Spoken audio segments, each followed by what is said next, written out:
वापस चला गया और प्रार्थना करने लगा। प्रार्थना करते हुए जब आया तब उसने देखा कि चेले बहुत गहरी नींद में सो रहे। फिर प्रभु ने उन्हें ये नहीं कहा कि उठो और प्रार्थना करो, ये प्रभु ने नहीं कहा। फिर उसने कहा कि देखो अब कुछ देर के बाद में मनुष्य के पुत्र को पकड़ाया जाएगा, लोग आएंगे और मुझे पकड़ के ले जाएंगे। तब प्रभु ने चेलों को कहा आप तुम सोते रहो और मैं नहीं जा रहा, नहीं चला। तब प्रभु ने पतरस और उनको क्या कहा कि जागते रहो और प्रार्थना करते रहो जिससे तुम परीक्षा में ना पड़ो। और आत्मा तो तैयार है लेकिन शरीर दुर्बल है। अब प्रभु ने जागने के लिए प्रार्थना क्यों कर रहा है, बोल रहा है कि जागते हुए प्रार्थना करो। हमारे मन में बहुत सारे विचार और इच्छाएं होती है ना, जो अंदर से आता है ना। यहाँ प्रभु ये कह रहा है कि आत्मा तो तुम्हारी तैयार है लेकिन शरीर क्या है, शरीर दुर्बल है। हमारे मन से जो विचार आते हैं, हम जब प्रार्थनाएं करते हैं तो जो कुछ विचार हमारे दिमाग में आता है, हमारी सोच से होता है, हमारी बुद्धि से होता है, जो कुछ होता है ये किससे होता है, हमारी आत्मा से होता है, हमारे शरीर से नहीं होता है। शरीर हमारा क्या है, शरीर हमारा दुर्बल है। इसलिए प्रभु यह कहता है कि तुम जागते रहो और प्रार्थना करते रहो। जब तुम जागते हो और प्रार्थना करते हो तो तुम अपनी आत्मा को तैयार नहीं करते हो, तुम अपने शरीर को तैयार करते हो, है ना। हम कुछ चीज करने के लिए तो अंदर से मन तो होता है कि इस चीज को मैं करूं, लेकिन हम कर नहीं पाते। शरीर हमारे क्या करता है, मना करता है, क्योंकि आत्मा शरीर के विरोध में है और शरीर आत्मा के विरोध में है। इसीलिए हमें क्या करना है, हमारी आत्मा के साथ हमारे शरीर को भी क्या करना है, तैयार करना है ना। प्रभु जब वहां जाके प्रार्थना कर रहा था तो क्यों प्रार्थना कर रहा था वो? उस रात उसे पकड़ने के लिए लोग आए थे, पकड़ने के लिए, लेकिन वो प्रार्थना क्यों कर रहा था? यीशु प्रार्थना इसलिए कर रहा था कि यीशु एक शरीर में था और उसे पता है कि हाँ मुझे पकड़ के ले जाएंगे, मुझे क्रूस पे चढ़ा दिया जाएगा। इसलिए वो अपने शरीर को तैयार कर रहा था कि हाँ अब मुझे क्रूस पर बलिदान होना है।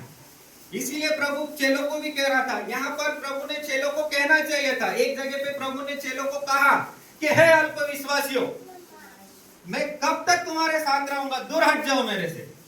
लेकिन यहाँ प्रभु ने उनको अल्पविश्वासी नहीं कहा, जबकि यहाँ चेले क्या कर रहे थे, सो रहे थे, गहरी नींद में सो रहे थे। और वो बोल रहा था कि जागते रहो और प्रार्थना करो ताकि तुम परीक्षा में ना पड़ो। आत्मा तो तैयार है लेकिन शरीर तुम्हारा दुर्बल है ना। लेकिन यहाँ प्रभु ने अपने चेलों को ये नहीं कहा कि हे अल्पविश्वासियों। यहाँ प्रभु कहता है तुम एक घड़ी भी मेरे साथ जाग के प्रार्थना नहीं कर सके। यहाँ प्रभु ये कहना चाहता है अपने चेलों से कि हाँ, प्रभु कहता है कि यूहन्ना, पतरस, मेरे सारे चेले क्या करने वाले हैं, प्रार्थना करने वाले हैं। लेकिन इस समय वो मेरे साथ एक घड़ी प्रार्थना नहीं कर सकते। इसीलिए प्रभु ने कहा कि जागते रहो और प्रार्थना करो ताकि तुम परीक्षा में ना पड़ो। जब हमें क्या करना है, हमारे शरीर को क्या करना है, तैयार करना है। जब हमारा शरीर तैयार हो जाएगा, हमारे दर्शन होते हैं, हम सोचते हैं कि हाँ, हर एक विश्वासी का दर्शन होता है, एक सेवकाई का दर्शन होता है। वो सोचता है कि हाँ मैं ऐसा करूंगा।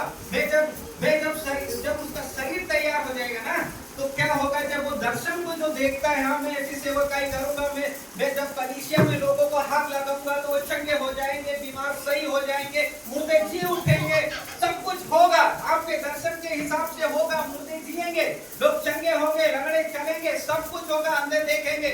लेकिन कब होगा? ये तब होगा जब आत्मा के हिसाब से आपका शरीर तैयार होगा, है ना। जो दर्शन आपने देखा है वो होगा। वो कहता है, प्रभु कहता है कि है मेरे बेटे, है मेरी बेटी, को अपने शरीर को तैयार कर जिस तरीके से तेरी आत्मा तैयार है। यहाँ प्रभु इसलिए उनको अल्पविश्वासी नहीं कह रहा है, वो इसलिए उन्हें कह रहा है कि शरीर तुम्हारा दुर्बल है लेकिन आत्मा तुम्हारी तैयार है। आत्मा तो तुम्हारी प्रार्थना करने के लिए तैयार है लेकिन शरीर दुर्बल है। इसीलिए यूहन्ना, पतरस और याकूब को परमेश्वर क्या कह रहा है कि जागते रहो, क्योंकि जागने वाली प्रार्थना जो होती है बड़ी सामर्थ्य प्रार्थना होती है। इसीलिए हम लोग जागते रहो, प्रार्थना करते रहो। प्रार्थना के कई विषय है इसमें प्रभु ने दिए हैं हमारे को, बाइबल में बहुत जगह लिखा हुआ है। प्रार्थना किस तरीके से की जाना चाहिए। लेकिन यहाँ जागने का मतलब है जब आप जाग के प्रार्थना करते हो अपने शरीर को तैयार करते हो। किसके लिए? परमेश्वर। हम परमेश्वर के लिए अपने शरीर को क्या करते हैं? तैयार करते हैं। जब शरीर तैयार हो जाता है तो फिर प्रभु कहता है कि है बेटे बेटियों, जो तूने दर्शन देखा है, जो तू सोचता है, वो सब हो जाएगा जैसा तूने सोचा है। तेरे सारे दर्शन पूरे होंगे। तूने सोचा है वैसा ही हो जाएगा, लेकिन शरीर को तैयार करना पड़ेगा। रोमियो 12 का 1 और 2।